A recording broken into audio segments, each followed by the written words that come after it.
Alright folks, so we have a pretty interesting video here for you guys.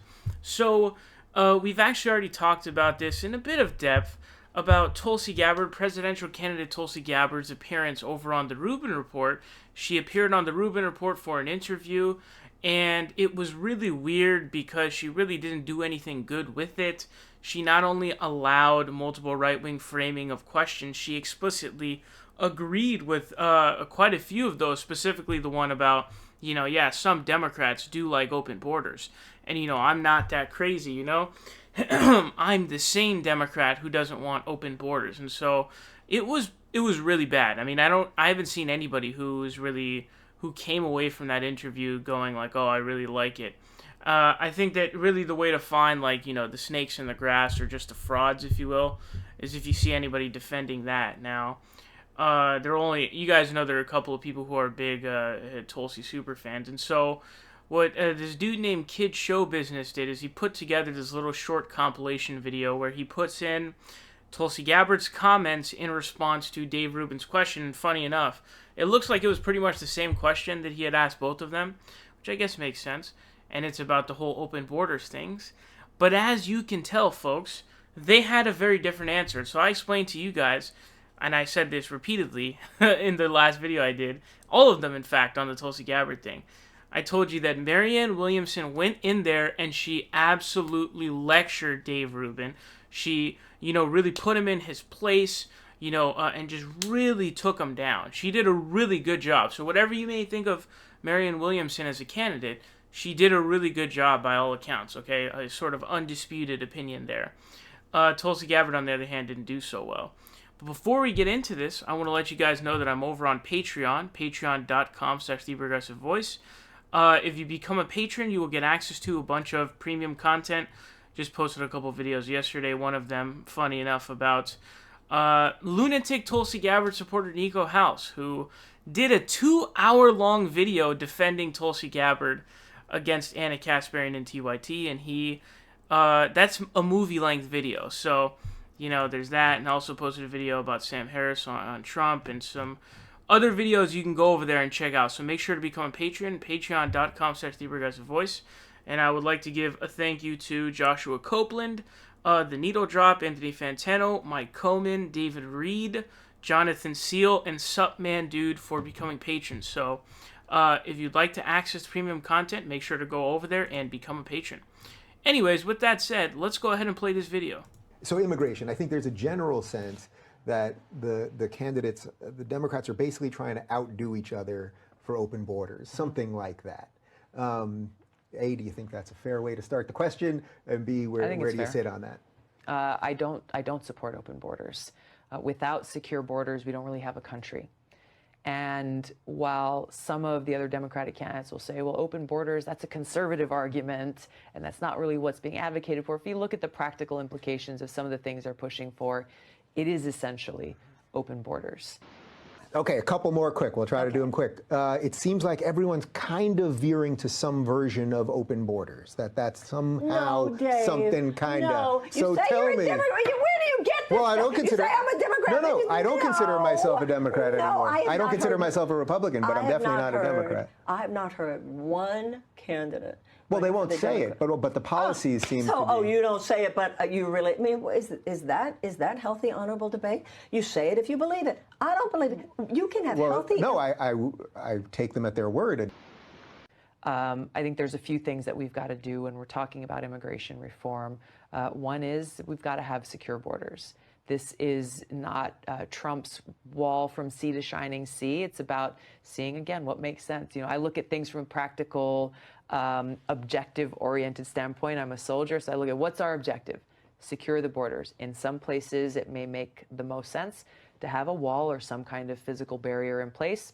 In other places, it won't make sense. So you use technology and use all the other tools that we have ultimately to accomplish that objective of security at the borders. Wait, let me pause you there. So is the problem, though, just from that starting point, which seems so obvious? I think the average person watching this is going, of course, countries exist because there are borders. Yeah. But even that starting point, you're going to get people that are further to the left of you going, well, there's some level. I mean, there's always that subtext to this conversation. Which is, I think it's a big problem because it takes away from, again, be very clear-eyed and pragmatic and practical about this.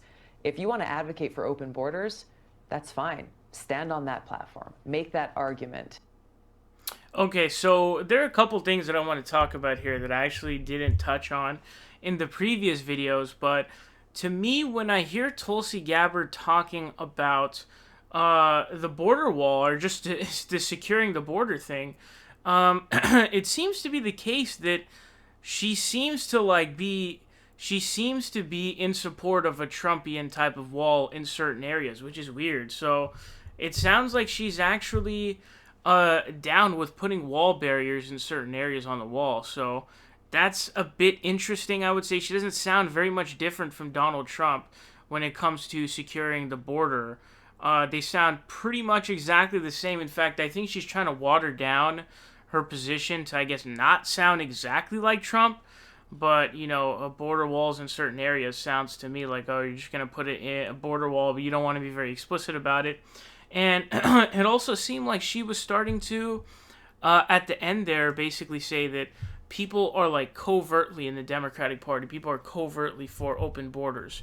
So there seems to be, like, this idea that some of these Democrats are for open borders somehow. Like, if you deport the people who enter in, who are not allowed to enter in legally, if you deport them, but you don't separate them, you know, you don't separate kids and parents, that somehow it's open borders, which doesn't make sense.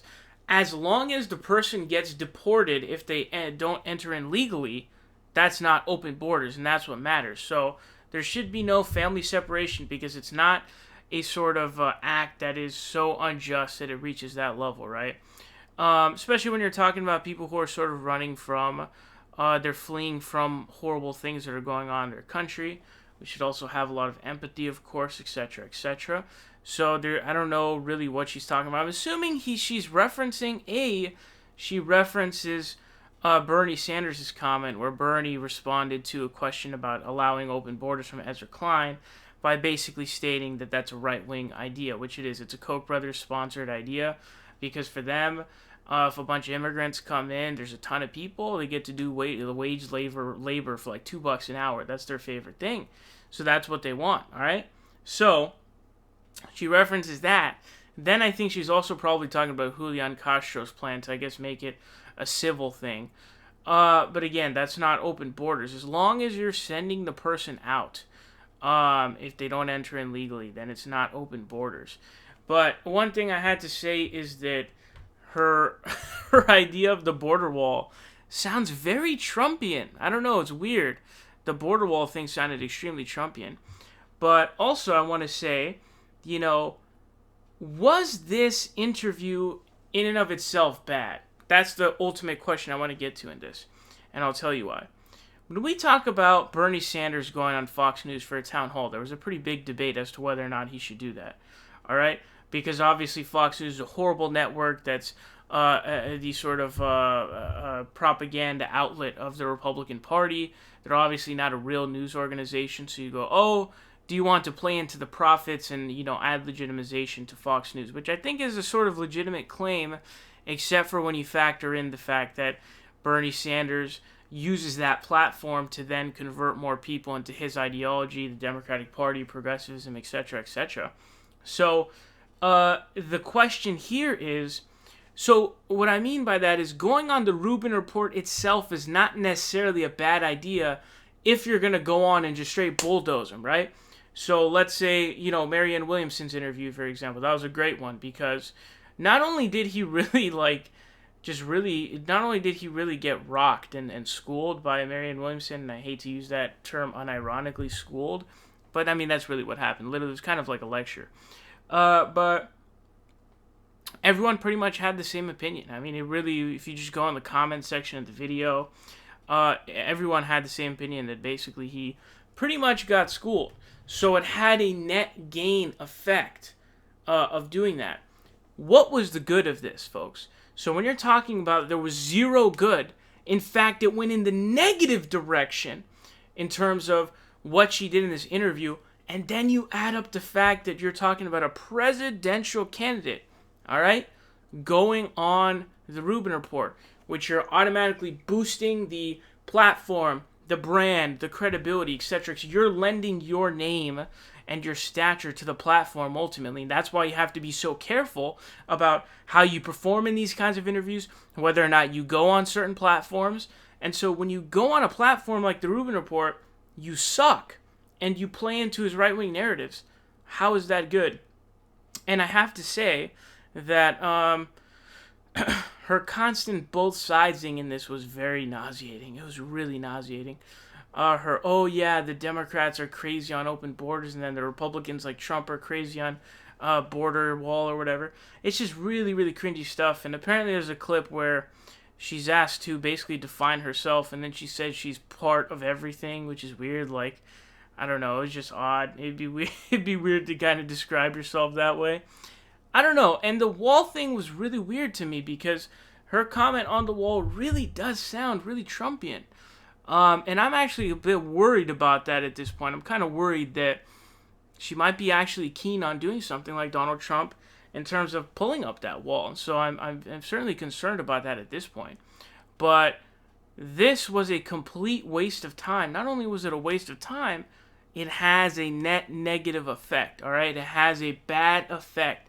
This was not a good decision, mostly because she performed so poorly and so negatively. And then in addition to all that, she gave credence, she gave props to the Dave Rubin show, the Rubin Report, which is also tanking right now, by the way. So I think overall this was just a bad interview. Marianne Williamson, on the other hand, did very well. I want to know your thoughts on Tulsi's comments about the wall, and I also want to know if you think that this was a negative interview. This is just a bad interview. Let me know down below in the comment section. I'm very curious to hear them.